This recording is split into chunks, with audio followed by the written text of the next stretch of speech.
దేవుని బిడ్డలారా, ఈ రోజున మనం అందరమే దివ్య సత్ప్రసాద ప్రభు యొక్క సన్నిధిలో ఉన్నాం. దేవుడిచ్చినటువంటి గొప్ప భాగ్యం. స్వయంగా దేవుడే మన మధ్య ఉంటే ఆ ప్రభు యొక్క సన్నిధిలో మనమందరం కూర్చొని ఉన్నాం. ఇది దేవుడిచ్చినటువంటి గొప్ప భాగ్యము. ఇంతకు మించినటువంటి గొప్ప భాగ్యం ఇంకొకటి లేదు. కొద్ది సమయం మనం ఈ దివ్య ప్రసాద ప్రభు గురించి కొన్ని విషయాలు మనం ధ్యానిద్దాం. యోహాను శుభవార్త 6వ అధ్యాయం మనం చూసినప్పుడు, నేనే జీవాహారమును, పరలోకము నుండి దిగివచ్చిన ఈ జీవమైన ఈ ఆహారమును ఎవడేని భుజించిన వాడు నిత్య జీవాన్ని పొందుతాడు. నా శరీరమును తిని నా రక్తమును పానము చేయువాడు నిత్య జీవాన్ని పొందుతాడు అని ప్రభు మనకి అభయమిస్తూ ఉన్నాడు. ఆయన కడర భోజన సమయంలో తన శిష్యులతో పాస్క్వా విందుకు కూర్చొని ఉన్నాడు. పాస్క్వా అనగా దాటిపోవడం అని అర్థం.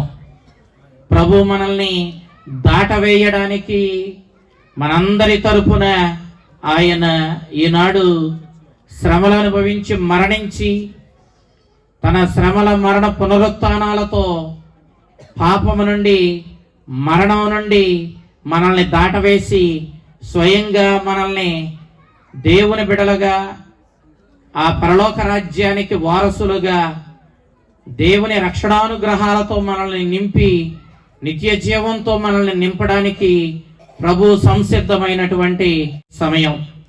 ఆ సమయంలో ప్రభువు స్వయంగా తన శ్రమల మరణ పునరుత్థానాలకి గుర్తుగా మరి ఆ శ్రమల మరణ పునరుత్థానాల ఫలమైనటువంటి దివ్య సత్ప్రసాదాన్ని మనందరికీ గొప్ప వెలకట్టలేని ఆశీర్వాదంగా బహుమానంగా ఆయన మనకు ప్రసాదించాడు.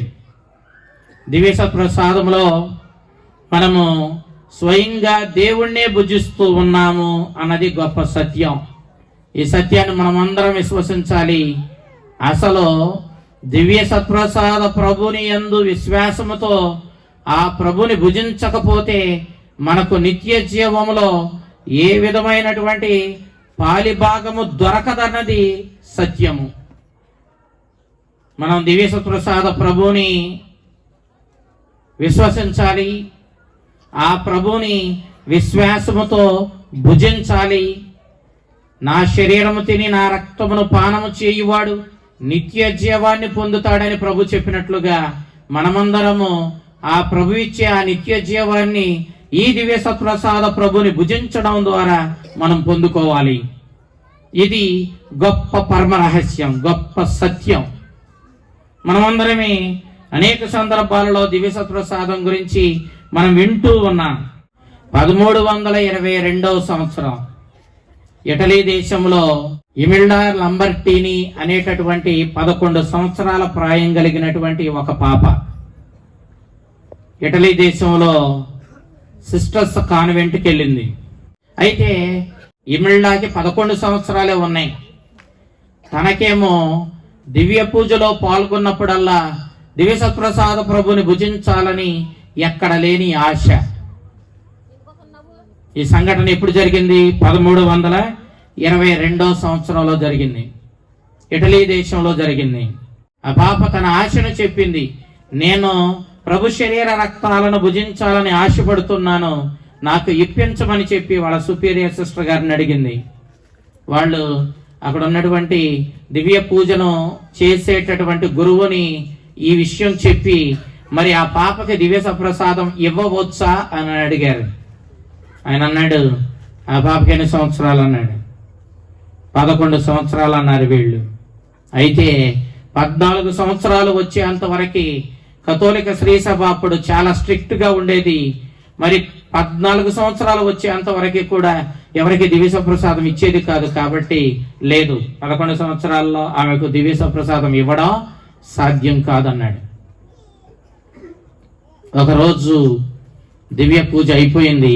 దివ్య పూజ అయిపోయిన తర్వాత పాత్రలను, ఆ పీఠాన్ని సిద్ధపరిచి తలుపులవి కిటికీలవి మూసేసి దేవాలయాన్ని మరి తలుపులు వేసి వెళ్ళే ఈ ప్రయత్నంలో కొంతమంది సిస్టర్స్ ఉన్నారు.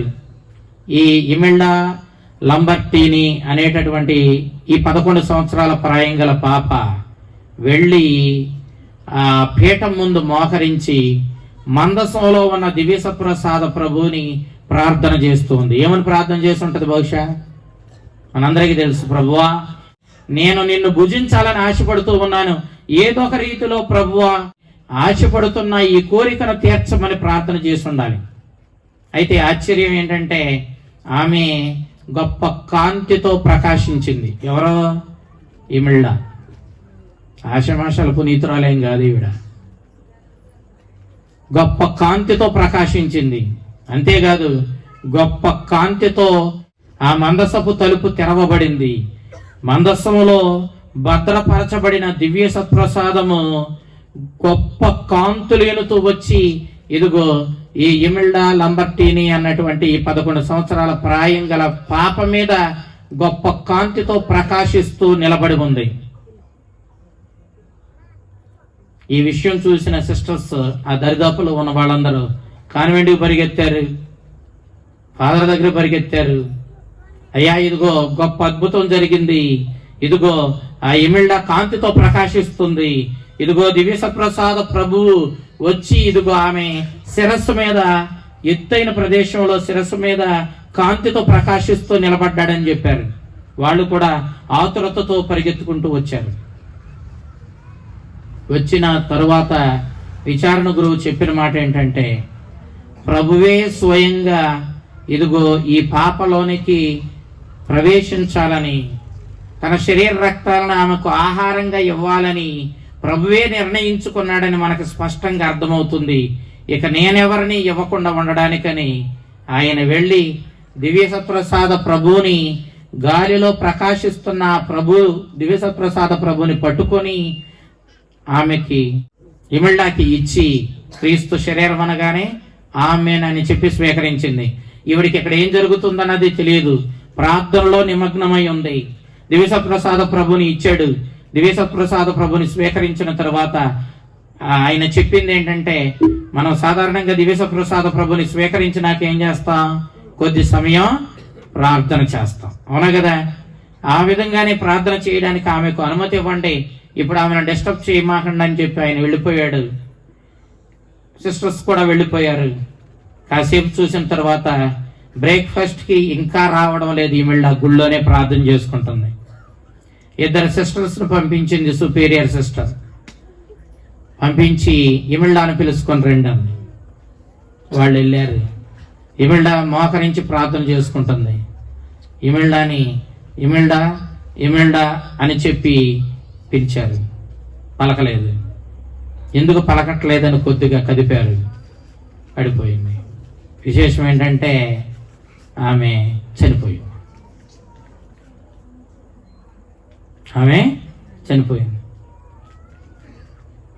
ఇమిల్డా చనిపోయిందన్న వార్త మరలా సిస్టర్స్కి వెళ్ళి తీసుకెళ్లారు, ఫాదర్ గారికి తీసుకెళ్లారు. ఆతురతతో పరిగెత్తుకుంటూ వచ్చాడు. వచ్చిన గురువు చెప్పిన మాట ఏంటంటే, ఈ పాపకి, ఈ పునీతురాలికి దివ్య సత్ప్రసాద ప్రభు యొక్క శరీర రక్తాలు భుజించాలనే ఆశ మినహాయించి ఇంకొక ఆశ లేదు. అందుకే ఇక ఈ భూమి మీద బ్రతికి ఏం చెయ్యాలో కూడా తెలియనంత ఆశతో ప్రభుని ప్రేమించింది. ప్రభువుని భుజించిన తర్వాత తన ఆశలన్నీ తీరిపోయాయి కాబట్టి ఏం చేసింది? ఈ లోకాన్ని వదిలి వెళ్ళిపోయింది. ఇప్పటికీ దగ్గరగా 700 సంవత్సరాలు, 11 సంవత్సరాల ప్రాయం కలిగినటువంటి ఇమిల్డా లంబర్టీని యొక్క శరీరం ఇటలీ దేశంలో భద్రపరచబడి ఉంది. 700 సంవత్సరాల తర్వాత కూడా ఈనాటికి ఈ పునీతురాలు 11 సంవత్సరాల ప్రాయం కలిగిన ఆ చిన్న పాప శరీరం ఏమాత్రం పాడవలేదు. 700 సంవత్సరాల తర్వాత కూడా ఇమిల్డా అలాగే ఉంది. మన పిల్లలకి అలాంటి పునీతుల పేర్లు పెట్టుకోవాలి, అవునా? ఎంత గొప్ప పవిత్రమైనటువంటి జీవితం జీవించారు. దివ్యసత్ప్రసాద ప్రభువుని ఆవిడ ఎంతగా ఆశపడింది. మరి మనకుందా ఇంతటి ఆశ? దివ్యసత్ప్రసాద ప్రభువుని భుజించాలనే ఆశ. ఆ ప్రభు మన సన్నిధికి, మన దగ్గరికి వచ్చినప్పుడు, మన పురవీధుల్లో ఊరేగుతున్నప్పుడు ఇంట్లో ఉన్నవాళ్ళు ఎంతమంది? ఆ దివ్యసత్ప్రసాద ప్రభు మన ఇంటి ముందు నుండి వెళుతూ ఉంటే మనలో ఎంతమంది నిజంగా ఆతురత పడుతూ ప్రభుని ఆరాధించడానికి, ఆయన దర్శించుకోవడానికి వచ్చాం? ఎంతమంది నిజంగా అసలు దీన్ని పట్టించుకున్నాం? ఎందుకనంటే మనకి అసలు ఎవరిని తీసుకొస్తున్నాడో గురువు, అసలు ఎవరు మన దగ్గరికి వస్తున్నారో మనకి తెలియదు. చెప్పిన పెద్దగా పట్టించుకునే మనసులు మనకి లేవు. పునీత పౌస్త్యనమ్మ జీవితంలో జరిగిన సంఘటన. ఆ అమ్మ కాన్వెంట్లో దేవాలయంలో ప్రార్థన చేసుకుంటూ ఉంది. ప్రార్థన చేసుకుంటున్నటువంటి ఆమె చేతుల్లోనికి దివ్యసత్ప్రసాద ప్రభు వచ్చాడు. మందసం ఓపెన్ అయ్యింది. మందసంలో ఉన్న ప్రభు ఆమె చేతుల్లోనికి వచ్చేసాడు. ఆమె చేతుల్లో ఉన్నటువంటి ఆ దివ్యసత్ప్రసాదంలో ప్రభు స్వయంగా ఆ ప్రభు ఆమెతో మాట్లాడుతూ ఉన్నాడు. నేను ఇక ఈ కాన్వెంట్లో ఉండను, ఇక్కడ నాకు విరుద్ధమైనటువంటి కార్యాలు ఎన్నో జరుగుతూ ఉన్నాయి, నేను ఇక్కడ ఉండలేను, నేను వెళ్ళిపోతానని చెప్పి ప్రభు అంటూ ఉన్నాడు. ఈవిడ ప్రభుని బ్రతిములాడి, నీ వెళ్ళిపోతే ప్రభు ఇక మా జీవితాలకు అర్థమేముందని దివ్యసత్ప్రసాద ప్రభుని తీసుకుని వెళ్ళి మందసంలో పెట్టి తలిపేసేసింది. 3 సార్లు జరిగింది ఇట్లా. ఈవిడేమో తలిపేసేయడం, ఈవిడొచ్చి కూర్చున్నప్పుడు మరలా దివ్యసత్ప్రసాద ప్రభు వచ్చి ఆమె చేతిలో పడడం, ఆ చేతిలో ఉన్న దివ్యసత్ప్రసాద ప్రభువు ఆమెతో మాట్లాడడం, నేను ఉండలేను అనడం, ఈమె బ్రతిమలాడి ఆయన్ని ఆ మందసంలో మరలా తిరిగి పెట్టడం 3 సార్లు జరిగింది. ఈసారి ఏమని చెప్పిందంటే, ప్రభువా, మేము పాపులమే, నీకు విరుద్ధమైన కార్యాలు చేస్తున్న వారిమే, మా మీద దయగా ఉండు. ఇదిగో మేము 3 రోజులు ఉపవాస ప్రార్థనలు చేసి మా పాపాలకు పరిహారం చేసుకుంటా మా మీద దయచూపమని మొక్కుకున్న తర్వాతే ప్రభు మరల ఆ మందసంలో ఉండడానికి ఇష్టపడ్డాడు. ఆమె చేతుల్లోనికి వచ్చి నేను వెళ్ళిపోతానని అనడం ఆగిపోయింది. దివ్యసత్ప్రసాద ప్రభు యొక్క భక్తిలోను, ఆ దివ్యసత్ప్రసాద ప్రభు యొక్క విశ్వాసములోను మనం ఎదగవలసిన వాళ్ళమై ఉన్నాం.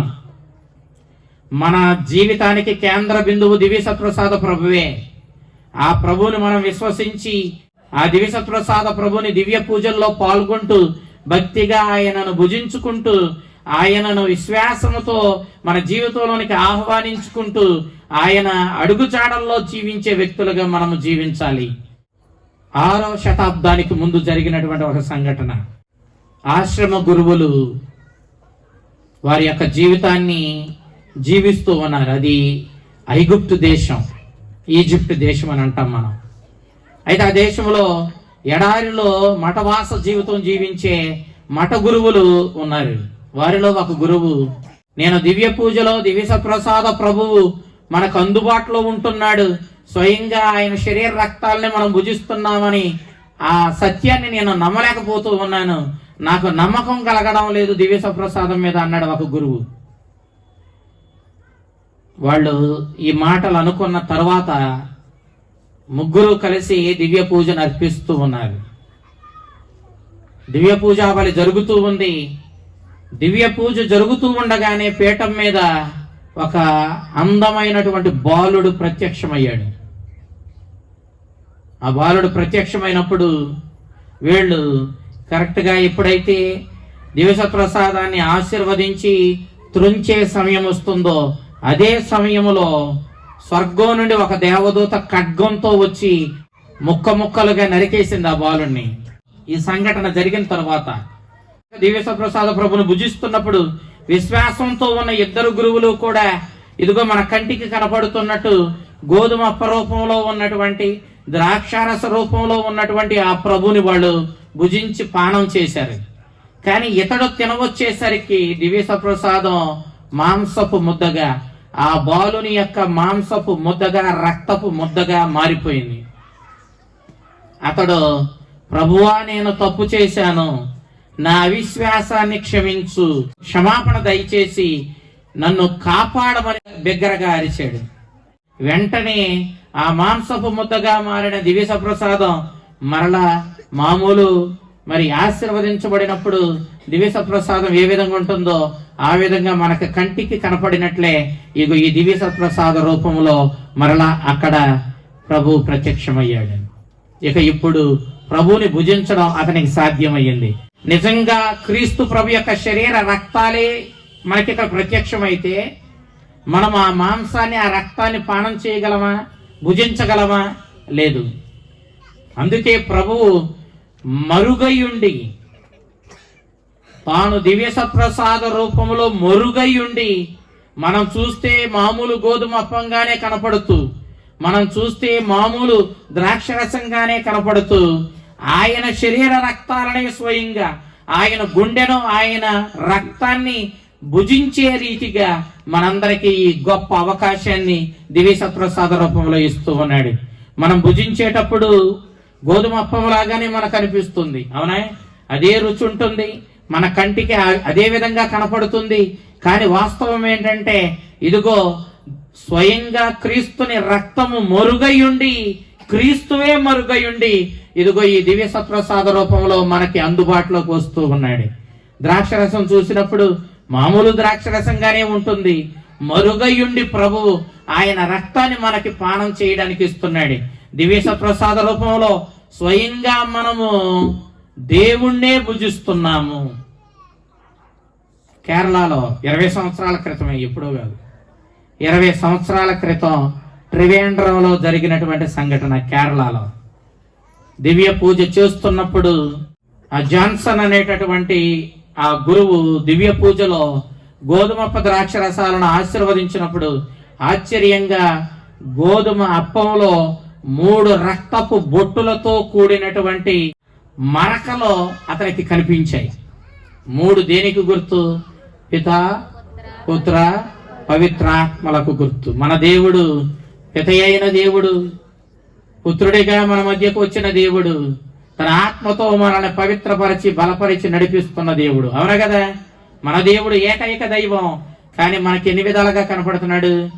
3 వ్యక్తులుగా కనపడుతున్నాడు. అందుకే ఆ పవిత్రమైనటువంటి ఆశీర్వదించబడినటువంటి ఆ అప్పంలో, ఆ దివ్య ప్రసాదంలో 3 రక్తపు మరకలు కనిపించాయి.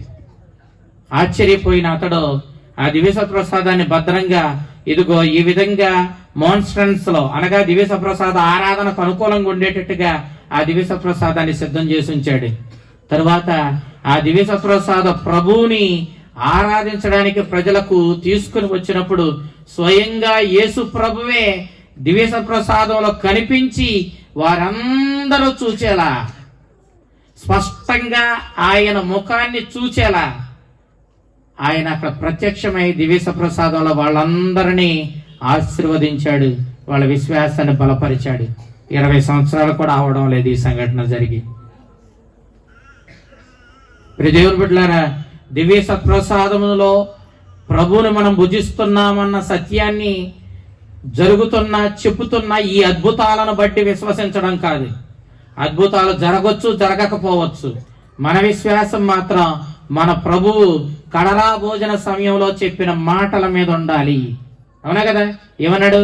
ఆయన గోధుమప్పాన్ని అందుకొని ఆశీర్వదించి త్రుంచి తన శిష్యులకు ఇస్తూ, ఇదిగో మీ అందరి కోసం అప్పగించబడే నా శరీరము అన్నాడు. ఈ మాటకి ఎదురు లేదు.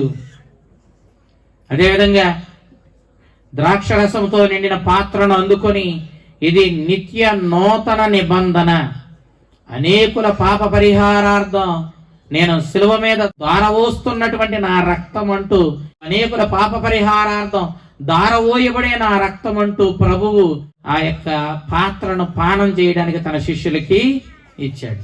ఈ విధంగా మనము స్వయంగా క్రీస్తు ప్రభు యొక్క మాటల కంటే ఇంకా నమ్మదగిన మాటలు ఏమున్నాయి?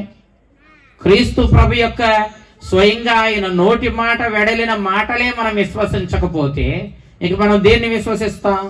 దేవుని బిడ్డలారా, పునీత పౌస్తేనమ్మ జీవితంలో జరిగినటువంటి సంఘటన. మరియ తల్లి బాలయేసుని చేత పట్టుకొని పౌస్తేనమ్మ దగ్గరికి వచ్చింది. మనందరి తల్లి మరియ తల్లి బాలయేసుని చేత పట్టుకుని పౌస్తిరమ్మ దగ్గరికి వచ్చింది. పౌస్తిరమ్మ దేవాలయంలో ప్రార్థన చేసుకుంటూ ఉంది.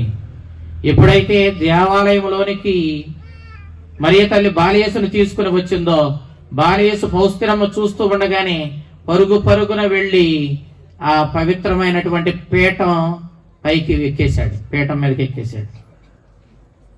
ఇప్పుడు ఎక్కడున్నాడు ఆయన? ఎక్కడున్నాడా ప్రభు? పీఠం మీదే ఉన్నాడు. అప్పుడు మరియ తల్లి పౌస్తిరమ్మతో చెప్పింది, నేను ఈ లోకం రక్షించబడడానికి నా కుమారుణ్ణి ప్రతి దివ్య పూజలోనూ గురువుకు అప్పగిస్తున్నాను. ఎందుకు? బలి చేయడానికి. మనందరి పాప పరిహారార్థం మరియ తల్లి తన కుమారుణ్ణి ఎవరికి ఇస్తుంది? గురువుకి ఇస్తుంది. గురువు ఏం చేస్తున్నాడు? బలి చేస్తున్నాడు ఆయన్ని. ప్రభువే స్వయంగా బలి అవుతున్న దివ్య పూజలను మీరు అశ్రద్ధ చేస్తున్నారు. ఎంత ఘోరమైన పాపమో చూసుకోండి. నేను చెప్పే ఈ మాటలు వృధాగా పోకూడదు. ఆలోచించండి.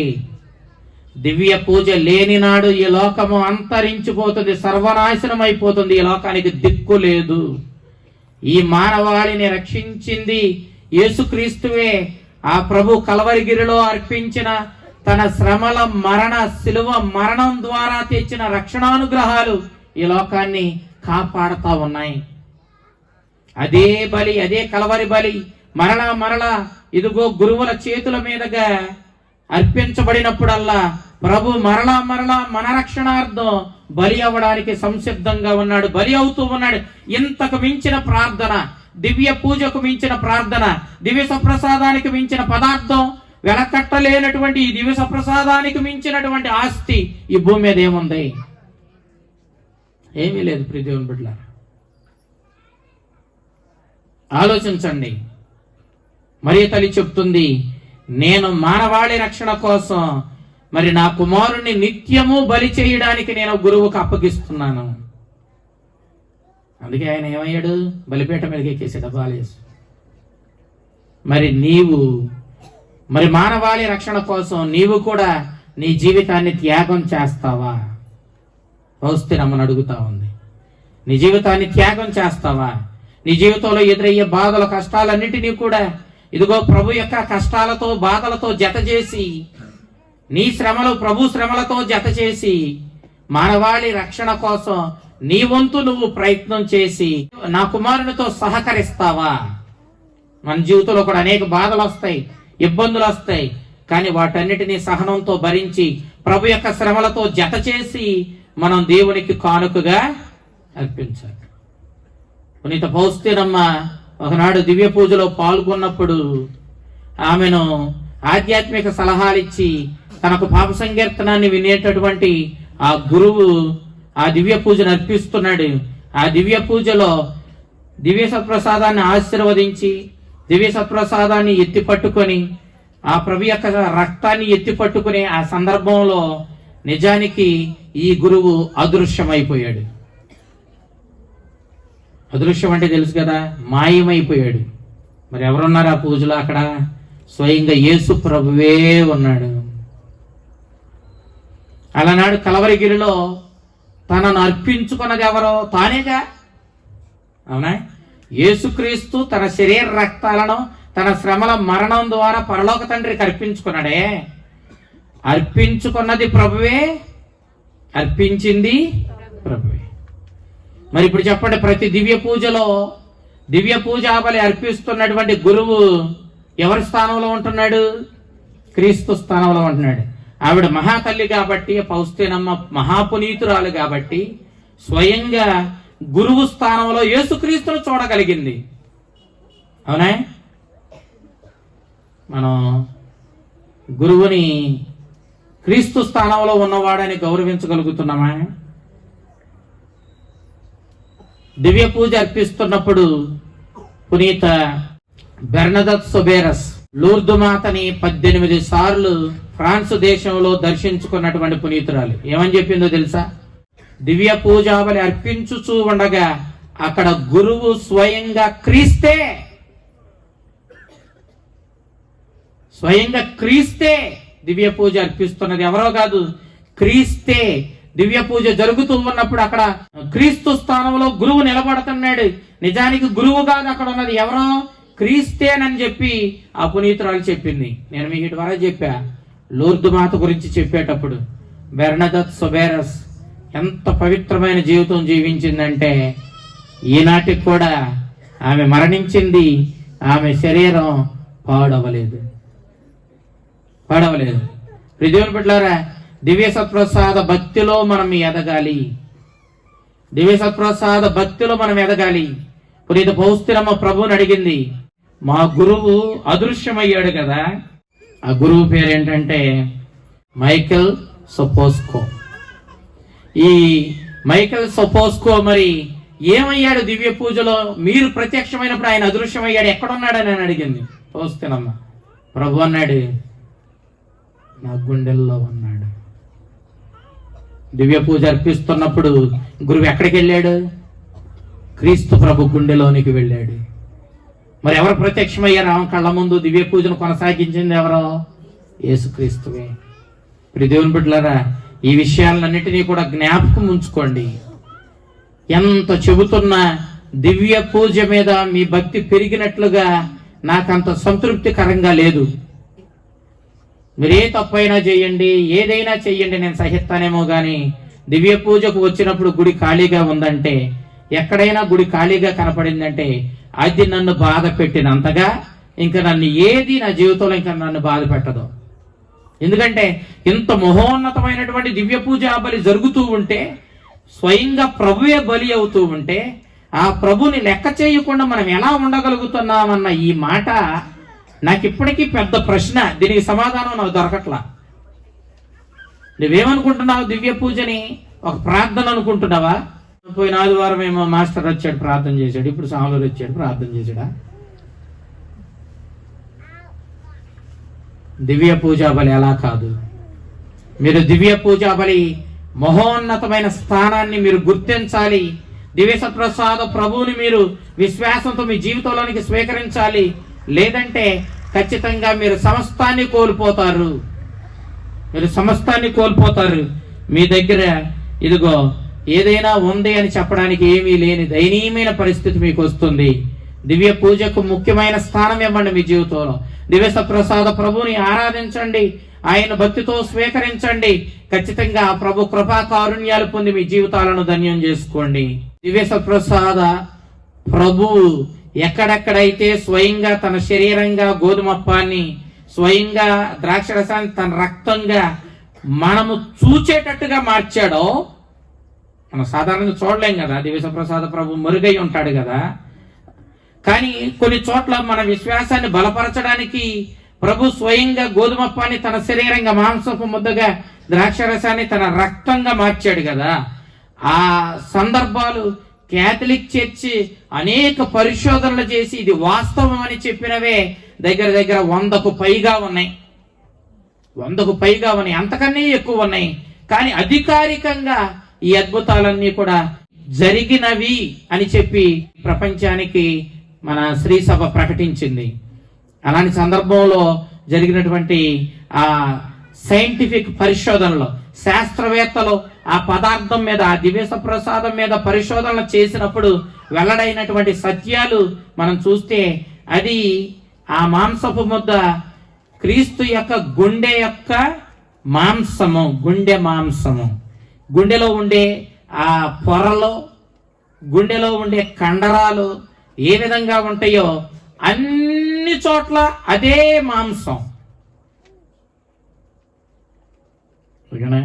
అనగా మనం దివ్య ప్రసాద ప్రభుని భుజిస్తున్నామంటే ప్రభు యొక్క గుండెను భుజిస్తున్నాం. ఈ విషయాన్ని మర్చిపోవద్దు. ఆ మాంసానికి మానవునికి ఎన్ని ప్రోటీన్స్ ఉంటాయి, ఎన్ని విటమిన్స్ ఉంటాయి, శరీరానికి ఎలాంటి మినరల్స్ ఉంటాయి, అన్నీ ఆ మాంసానికి ఉన్నాయి. ఆ రక్తపు గ్రూపు ఏబి గ్రూపు.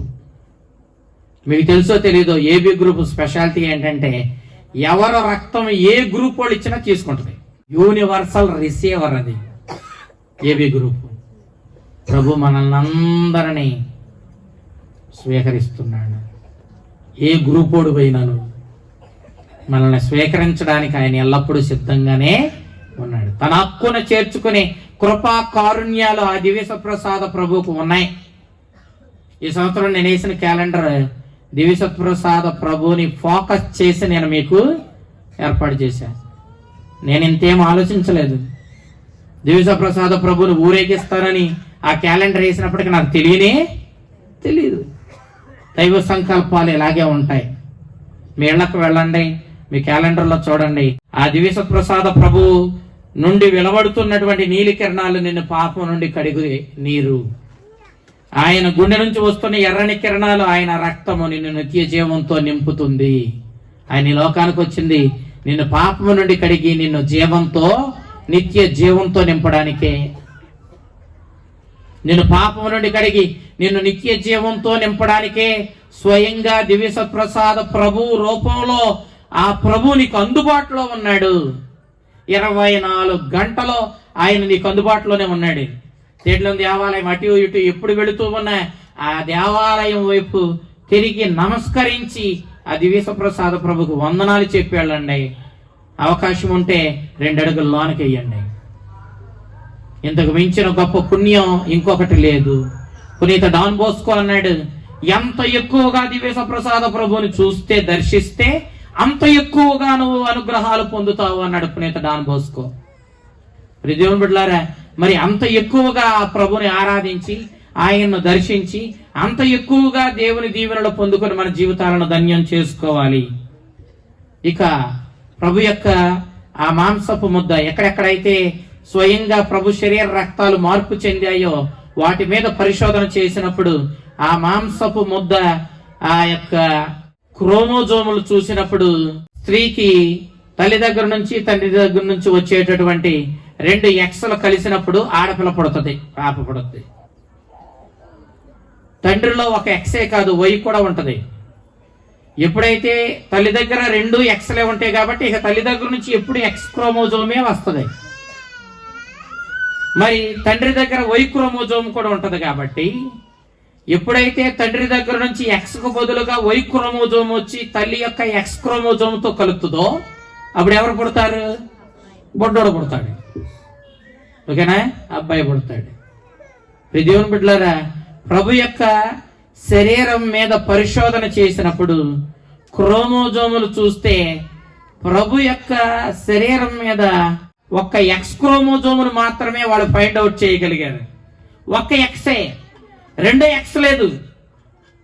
ఒక స్త్రీ ఏర్పడాలి అని అంటే 2 ఎక్స్ ఉండాలి. మరి ప్రభువుకి 2 ఎక్స్ ఉందా? లేదు. కొన్ని 2 వై ఉందా? 2 ఎక్స్ వై ఉందా పురుషుడు అంటని? లేదు. మరి ఒక్క ఎక్స్ క్రోమోజోముతోనే నిజంగా ఈ మానవ శరీరం ఎలా ఏర్పడిందని సైంటిస్టులకు అర్థం కాలేదు.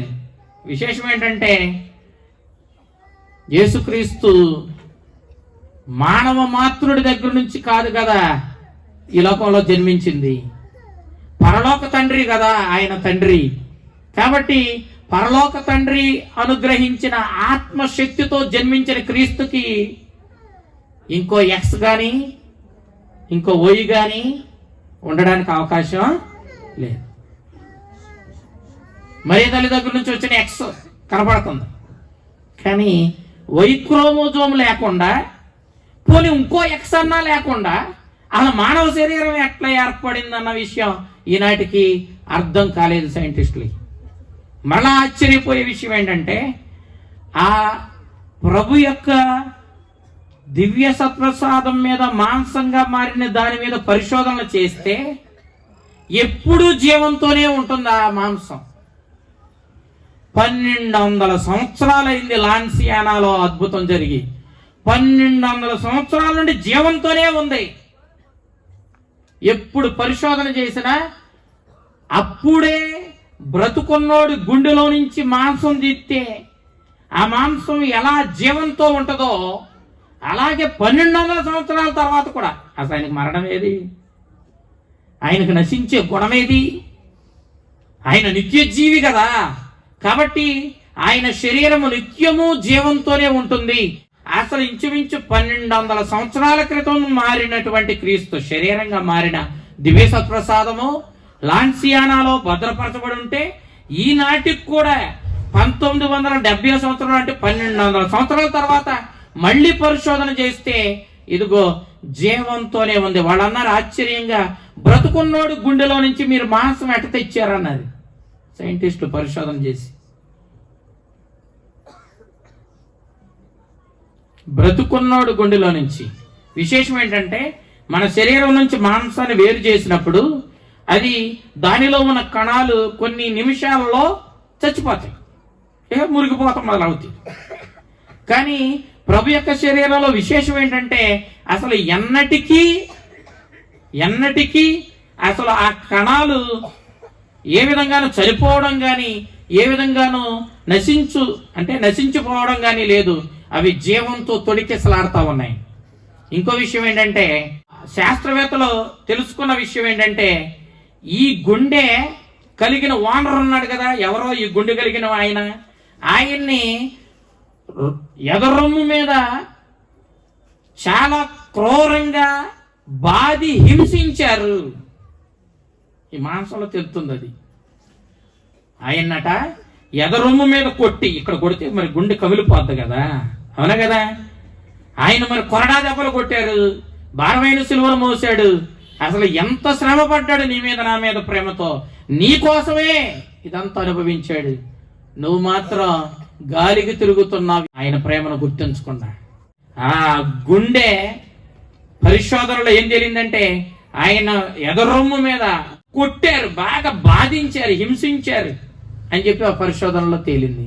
దివ్య సప్రసాద ప్రభు యొక్క సన్నిధిలో మనమున్న దివ్య సప్రసాదం గురించి కొన్ని విషయాలు మనము ధ్యానించుకుంటూ ఉన్నాం. ఇక ఈ విధంగా చెప్పుకుంటూ పోతే బోలెడన్ని పరిశోధనలు, బోలెడన్ని అద్భుతాలు మన కళ్ళ ముందు ప్రత్యక్షమవుతాయి. అయితే నేను చివరిగా ఒక మాట చెప్పి దివ్య పూజ ప్రారంభిస్తా. పూజల ప్రసంగం చెప్పను, ఓకేనా? పూజల ప్రసంగం చెప్పను. ఈ ప్రసంగం వాటి గుర్తెట్టుకొని దివ్య సప్రసాద ప్రభు మీద, దివ్య పూజ మీద మీ భక్తిని పెంపొందించుకొని దివ్య పూజను అశ్రద్ధ చేయకుండా ప్రభుని ప్రేమతో మంచి పాప సంకీర్తనం చేస్తూ ఆ ప్రభుని భుజిస్తే ఇదిగో నేను ఈ రోజున చెప్పే ఈ ప్రసంగానికి విలువ వచ్చినట్లే. లేదు అని అంటే దీని విలువకు పెద్ద ఇబ్బంది ఏముంది, కానీ ఇది విలువగానే ఉంటది. కానీ నీవే నీ జీవితాన్ని విలువ లేనిదిగా మార్చుకుంటావు దేవుణ్ణి అశ్రద్ధ చేస్తే. పునీత మేరీ అనేటటువంటి ఐగుప్తు దేశానికి చెందిన ఒక ఆవిడ 12వ సంవత్సరం నుండే వ్యభిచార వృత్తిలో తీసుకెళ్లబడింది. పునీతురాలు, గొప్ప పునీతురాలు. వినండి, జాగ్రత్తగా వినండి. మరి 12వ సంవత్సరం నుండే వ్యభిచార వృత్తిలో 17 సంవత్సరాలు వ్యభిచారిగా బ్రతికింది. పవిత్రమైన స్థలంలో, హోలీ ల్యాండ్ లో ఉన్న దేవాలయానికి వెళ్ళింది. ఎందుకంటే కస్టమర్ కోసం, ఎవరన్నా దొరుకుతారేమో కస్టమర్స్ అని. ఇక తన వృత్తి వ్యభిచారమే కదా.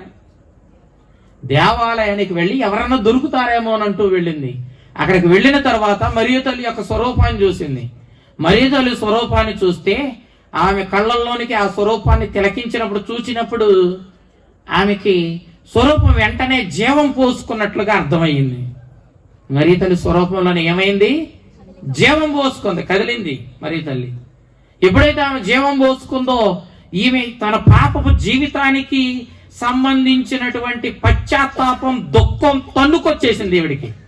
నేను ఇంత నీచమైన బ్రతుకుతున్నానని ఒక్కసారిగా మరియ తల్లి ముందు మోకరించింది. అప్పుడు ఒక స్వరం వినపడింది. ఎవరికి? ఈ మేరీ అనేటటువంటి వ్యభిచారికి. కానీ పునీతురాలు, మహాపునీతురాలు.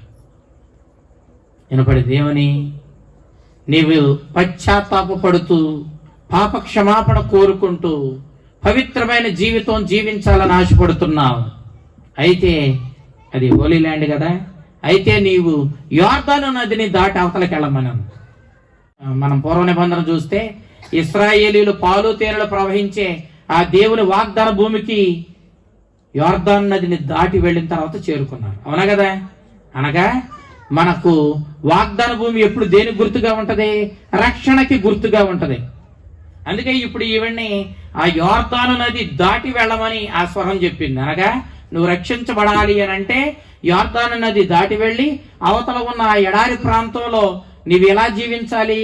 ఎడారిలో ఒక నిష్ఠతో కూడిన పవిత్రమైన జీవితం నువ్వు అక్కడ జీవించాలి. ఆవిడికి విషయం అర్థమైంది. తన జీవితాన్ని ఆ క్షణమే వదిలేసింది. పాపాన్ని మొత్తాన్ని వదిలేసింది.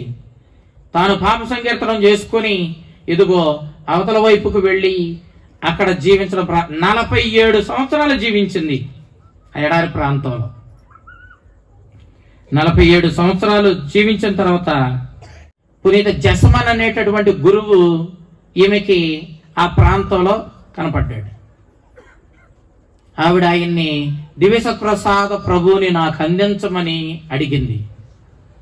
అతడు సరే నీకు దివ్యసత్ప్రసాద ప్రభుని అందిస్తానని మాట ఇచ్చాడు.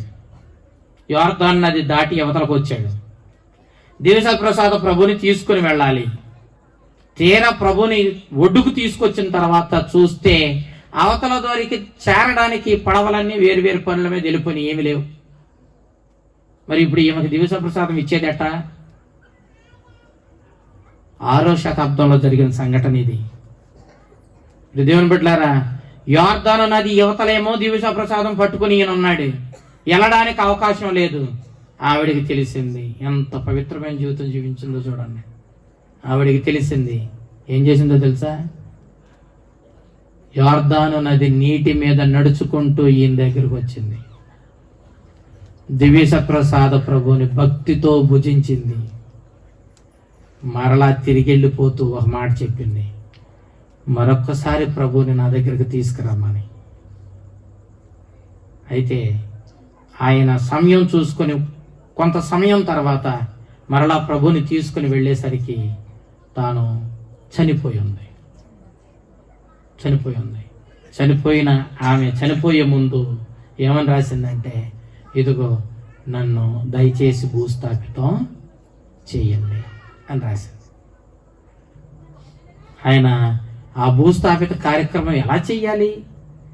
అతని దగ్గర ఏ ఆయుధాలు లేవు, పారా పలుగు లాంటివి ఏమీ లేవు. ఈ విషయాలు మనకి ఎలా తెలిసినాయి?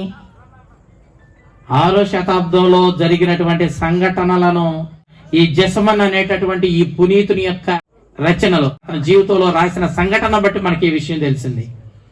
ఎలా ఈమెను భూస్థాపితం చేయాలని ఆలోచిస్తున్నప్పుడు అద్భుతంగా ఎక్కడి నుంచి వచ్చిందో తెలియదు, ఒక సింహం అక్కడికి వచ్చి ఈమెను భూస్థాపితం చేయడానికి కావలసిన గొయ్యను ఆ సింహమే తవ్వింది, కాళ్లతో తవ్వింది.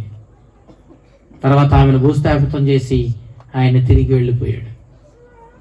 మనం ఎప్పుడైనా పాపం నుండి బయటపడడానికి కష్టపడతా ఉంటే ఇదిగో ఈ ఐగుప్తు ప్రాంతానికి చెందిన ఈ మేరీ అనేటటువంటి ఈ పునీతురాలను మనం ప్రార్థన చేసుకోవాలి. మరి ముఖ్యంగా దివ్య సత్ప్రసాదం మీద ఆమెకున్నటువంటి భక్తి, ఆ దివ్య సత్ప్రసాద ప్రభుని భుజించడానికి ఎక్కడి నుంచి రాగలిగింది? ఆవిడ నీటి మీద యోర్దాను నది మీద నడిచి వచ్చేసింది. దేవుని బిడ్డలారా, దివ్య సత్ప్రసాద ప్రభు ఎన్ని అద్భుతాలు, ఎన్ని గొప్ప సంఘటనలు మన కళ్ళ ముందు ఉన్నాయి అంటే మనము ఈ ప్రభు యొక్క మహత్యాన్ని, ఆయన ప్రేమ కారుణ్యాన్ని, ఆయన దివ్య హృదయంలో ఆయన మన మీద కలిగి ఉన్నటువంటి ఆ ప్రేమను మనం గుర్తించకుండా జీవిస్తూ ఉన్నా ఇకనైనా మనం దివ్య సత్ప్రసాద ప్రభు మీద మన భక్తిని పెంపొందించుకోవాలి. ఇది మొదటి గ్రామమే, అవునా? రానున్న గ్రామాలన్నిటిలోనూ దివ్య సత్ప్రసాద ప్రభు ఊరేగింపు జరుగుద్ది. ఆలస్యంగా వస్తున్నారు. నాకు తెలిసి దివ్య సత్ప్రసాద ప్రభు ఊరేగింపును మించిన పని ఈ భూమి మీద మనకు ఇంకొకటే లేదు. దయచేసి గమనించండి, ఇంతకు మించిన గొప్ప పని మనకు ఇంకొకటి లేదు. కాబట్టి మీరు పెందలకాడే వచ్చి కనీసం కొద్ది సమయం అన్నా ప్రభు వెనకాల నడుస్తూ ప్రార్థన చేసుకోండి. చాలా మంది ఊరేగింపు జరుగుతూ ఉన్నప్పుడు మీరు ఏవేవో మాటలు, ఆలోచనలు చేస్తూ ఉన్నారు. కాదు, ప్రభు మీద మనసు నిలపండి. ఎంత ప్రేమతో ఆయన నీ గ్రామంలో తిరుగుతున్నాడో, నీ ఇంటి ముందు నుండి వెళుతూ ఉన్నాడో, ఎంతగా నిన్ను ఆశీర్వదిస్తున్నాడో గమనించుకొని ప్రభువుకు వందనాలు చెప్పుకుంటూ ప్రేమతో, ఆనందంతో ప్రభు వెనకాల వెళ్ళండి. ప్రభువుని నేను తీసుకుని వెళుతూ ఉన్నప్పుడు మీరు చాలా మంది కాస్త ఆపడానికి చూస్తున్నారు నన్ను. జగ్గవారం లాంటి ఇంత పెద్ద సంఘంలో నేను ఎక్కడ పడితే అక్కడ మీరు ఆపిన కాడల్లా ఆగిపోతూ ఉంటే కనీసం ఈ 4 మాటలు చెప్పడానికైనా సమయం దొరుకుద్దండి. కాబట్టి నేను ఎక్కువ సమయం వృధా కానివ్వకుండా ప్రభు యొక్క ఊరేగింపును మీ గ్రామంలో మీరు కోరిన ప్రతి చోటకి వచ్చి ప్రభు ఆశీర్వాదం మీ గ్రామానికి ఇవ్వగలిగా. నా గొప్పతనం కాదు, ఆయన ప్రేమతో నన్ను ఒక పనిముట్టుగా వాడుకొని మిమ్మల్ని అందరినీ ఆశీర్వదించాడు. ప్రభువుకు వందనాలు తెలియజేద్దాం. అందరం కూడా మోకరించి దివ్య సత్ప్రసాద ప్రభుని చిన్న ప్రార్థన చేసుకుని పూజ ప్రారంభించుకున్నాం. మన మీద ఎల్లలు లేని ప్రేమతో ప్రభు ప్రత్యక్షమై ఉన్నాడు. ఆ ప్రభుని మనము ఆరాధిస్తున్నాం.